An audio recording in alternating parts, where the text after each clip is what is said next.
First of all, I'd like to say a massive thanks for my viewer for providing this point of view clip from his lorry.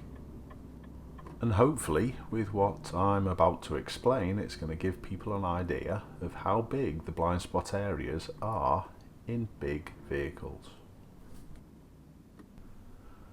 We see the driver constantly looking around. Not just ahead, but in all his mirrors all the time. And this is going to prove really important shortly. It's the traffic down the left-hand side that we're going to be watching for. You can probably see the green sign where the ladies just walked under, that there's two lanes that head straight, and our camera is in the lane before it splits for two lanes turning right.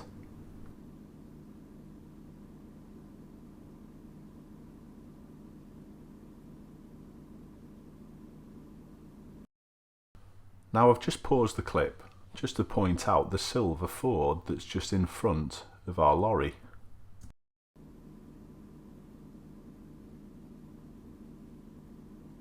And as the driver looks across to the left, you can see another vehicle coming down, another silver one. The lower mirror of the two catches it from a long distance, but as it gets closer you can see it appear in the top mirror. But as I pause the clip again, who's missed this car here?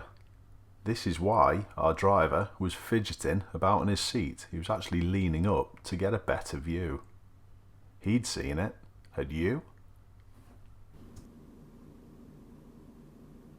And as he sits back down, it shows you just how big that blind spot area is.